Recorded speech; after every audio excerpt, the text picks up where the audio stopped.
What's up guys, it's Ash here and welcome back to a brand new video. Now I actually had a lot of trouble getting this recording to work because basically I changed my monitor the other day. I wanted to get a 120Hz monitor for the PlayStation because you know, Rocket League is a game I play a lot and you can get the extra frames on the next gen versions of the game.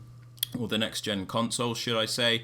But as I did that, basically my Elgato, because it's an HD60, it started messing up. It wouldn't record properly. Sometimes there wouldn't be any signal.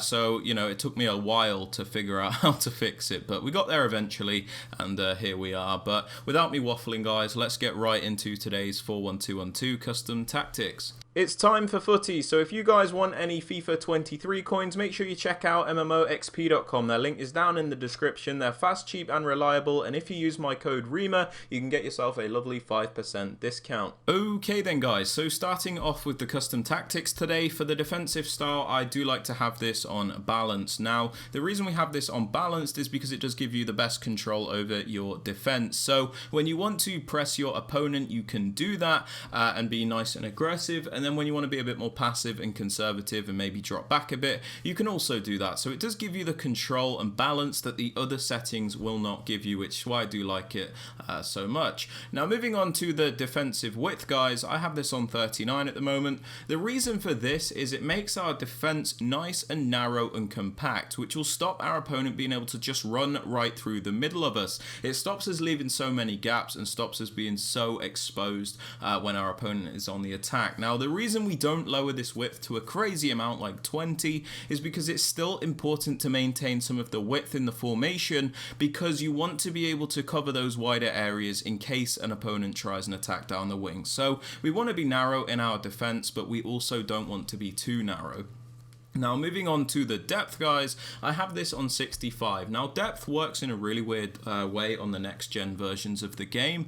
The reason it works really weird is because when your opponent starts that attack, it doesn't matter how high that depth is, your team will always end up in a drop back state. You'll always end up in your own box at the end. But what this, the way this makes a difference is, let's say you're on an attack and you lose the ball. That is where your defensive line will be depending on your depth. So if we have a depth on 65, when we lose that ball, our defensive line is going to be nice and high, so we can win the ball back and regain possession when we've just lost it. So it is very nice for retaining possession and regaining possession, but at the end of the day, we'll always end up in that drop back state when an opponent goes on an attack. Now moving on to the build-up play, guys, I very much do suggest having this on balance. The reason for this is it's the most consistent and varied form of build-up. When you have this on balance, you can pick and choose when and where you use each style of build-up. For example, slow build-up or fast build-up, you know, you can pick and choose when and where you want to use that. But for example, if you do use a setting like slow build-up,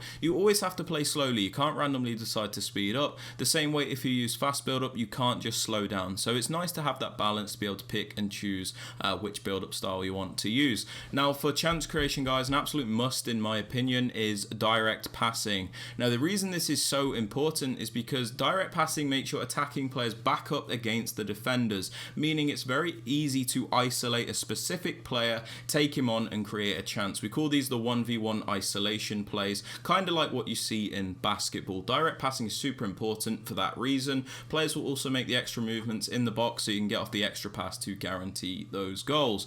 Now moving on to the width, guys, I have this on 47. The reason for this is we don't want to have a crazy high width because it is a more narrow formation, so we don't want to make it something it's not, but at the same time we also don't want it to be too narrow to the point where our players are sat on top of each other and there's no space between the players to make any meaningful attacks. So we want to be narrow but not too narrow.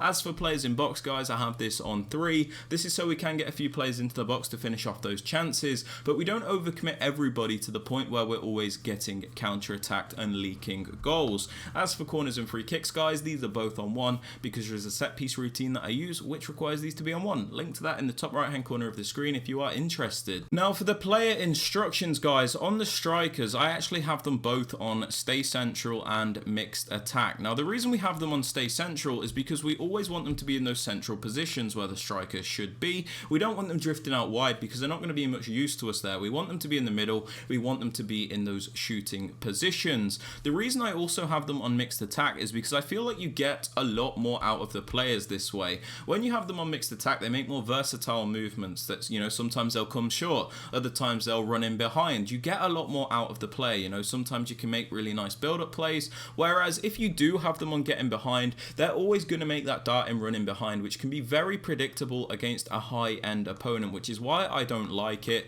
It also restricts your attack quite a lot, and it's not that fun. That being said, if you do like getting behind, I think it is very good against those lower-end opponents because they're not very good at tracking those runs.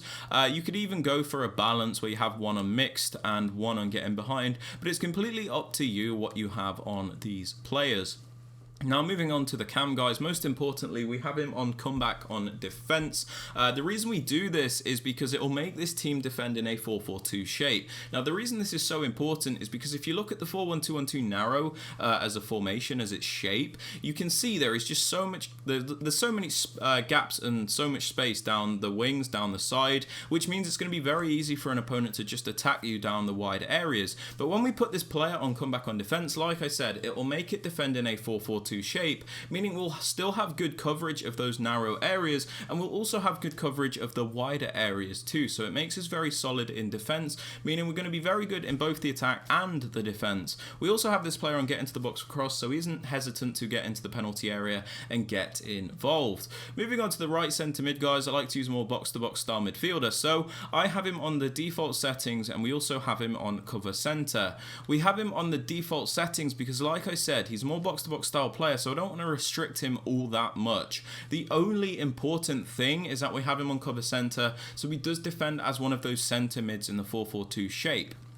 Now moving on to the CDM guys, we obviously use a defensive player here, so we have him on stay back, cut passing lanes and cover centre. Stay back, pretty self-explanatory. We don't want this player going forward all the time because he is a more defensive minded player. We also have him on cut passing lanes because we want him to break up the play and intercept those passes, and we also have him on cover centre, which is most important as he will defend as one of those centre mids. Now moving on to the left centre mid guys, I use an actual attacker here. The reason for this is this player won't actually have to defend as a left centre mid. He'll actually defend as a left mid. Now this will make sense, but we have him on get forward because, like I said, he is an attacker. We have him on get into the box for cross for the same reason. We want him to commit, and we also have him on cover wing, so it will make him defend as a left mid in the 4-4-2 shape. Now the way this works is, like I said, the cam's on comeback, which means he will be defending as a right mid.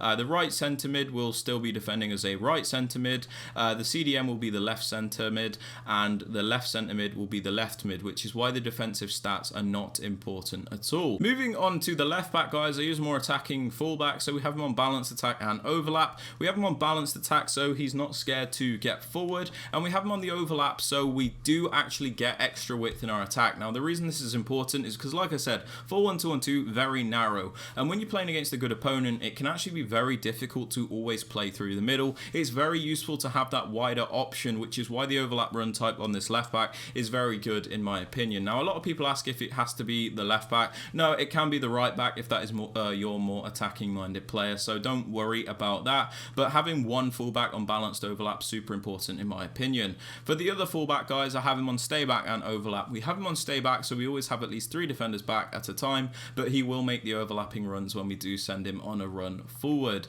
As for the centre backs and the keeper guys, these are on the default settings and I do not touch them. But yeah, they are my custom tactics and player instructions. Please be sure to drop this a like if you have enjoyed or found it useful. Sub to the channel if you are new, and don't forget to turn on notifications. And with all that aside guys, hope you have a great rest of your day, and I will catch you all in the next video. Peace out guys, much love.